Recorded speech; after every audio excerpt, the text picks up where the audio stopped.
Not bad.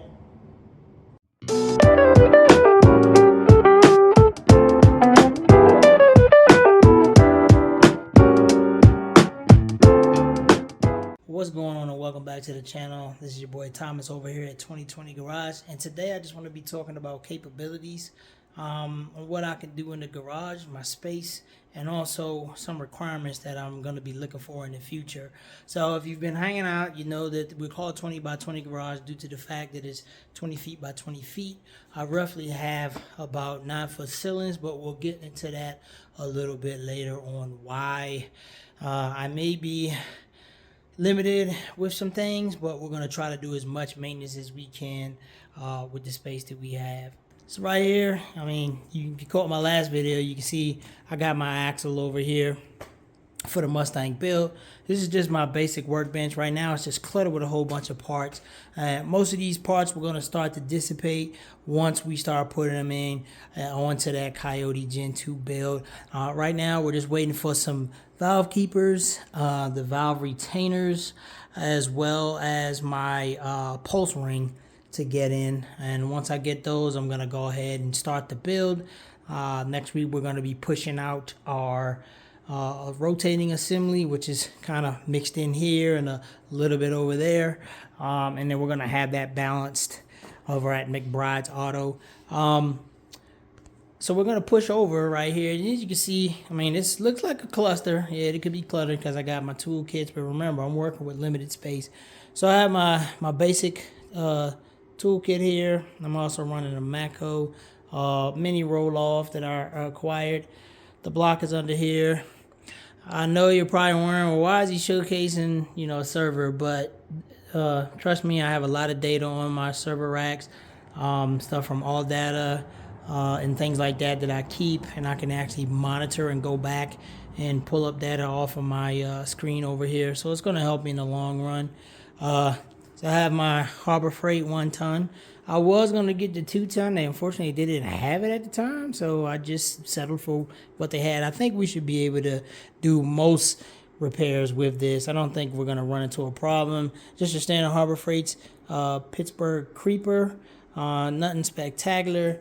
A whole assortment of oils that either I'm using and coolants and stuff like that, along with some aerosol cans of spray paint. Here we have just another stand. I got jacks under the bottom and just another assortment of tools. Realistically, it's not a lot of working room right here. I tried to clean it up the best that I could for y'all guys. We do have some oil spills down on the ground from prior maintenance jobs and stuff like that I've been doing on my vehicles. But so I'm thinking that I need to make some changes in here though.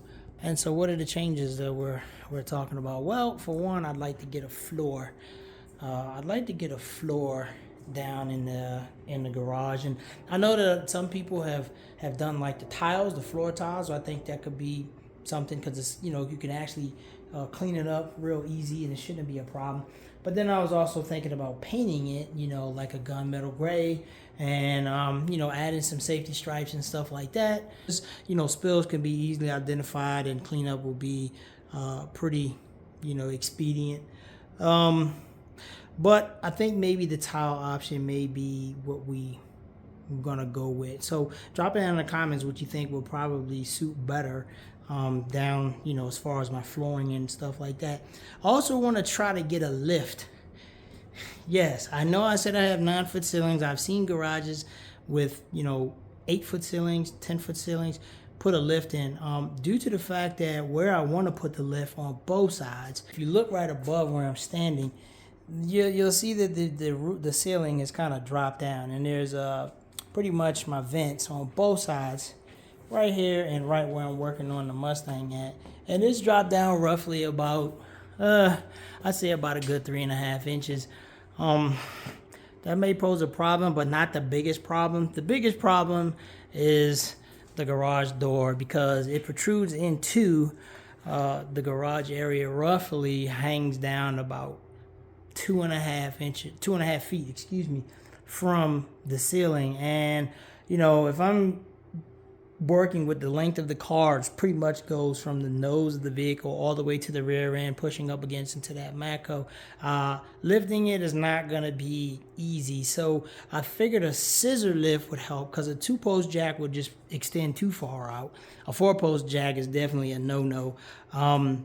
You know, the quick jacks, I looked at them, but I don't think they go high enough for what I want to do. I'll maybe have to just reach out to a friend or two, because, you know, I have a buddy that has one, and ask him what he thinks about, you know, how high it can go. But I'm thinking like a scissor lift. I'm thinking about put it directly, you know, right where I park. And so pretty much right here. I know I'd probably be able to get around. I may be able to shave some space with moving this this stand around, but I like to put the scissor lift right here, right underneath the Mustang, and I think that it would work.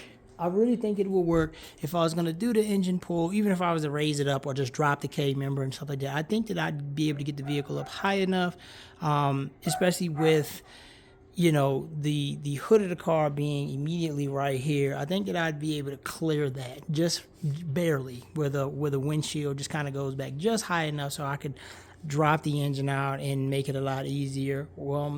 But you know, what do you think? So with the space that I have, the capabilities that I have, the tools that I have, and of course we're going to be getting more tools in as the time goes by, but we're going to have to be really careful on the type of tools that we try to get in. And what I mean by that is like, you know, I can't have something like a, you know, super big hydraulic press sitting up in here. I don't have the space for that. So I may have to outsource to a local shop to use some of their tools, rent tools maybe to complete this job. We're going to try to do what we can with the space that we have provided. So that's going to be a challenge, but it's actually going to be make the challenge more worthwhile. So anyway, this is your boy Thomas from 20 by 20. Stay tuned for this message. Hey, thanks for stopping in and being part of the channel. Hey, as a token of our appreciation, once we hit 500 subscribers, we're going to be giving away our very own 20 by 20 garage T-shirts. You can have one. All you have to do is be a subscriber, like, comment, subscribe, share this video with all your friends. I'm also going to be throwing in a toolkit. I'm not going to tell you what, but it's going to be nice. But at any rate, thanks for stopping in. We appreciate your patronage. Hey, so not much wrench turning or parts talking in this. Just wanted to give you and just an idea of what we're doing over here and what the space we got going on. But we will ramp up here in a few. But don't forget, just like my previous Thomas said, go ahead, like, subscribe, and comment on this video. And, you know, join the channel, join the movement, join the 20 by 20, whatever you got going on. You know, hey, join the channel. We appreciate you here. We appreciate your input. And help us get better. What are some of the things that you would like to see? So don't forget, we're doing that raffle, 500 members. I know usually it's like at 1,000, so I'm trying to drop the bar. 500 subscribers, we're going to go live with it. All right. Thanks for stopping in. Take it easy.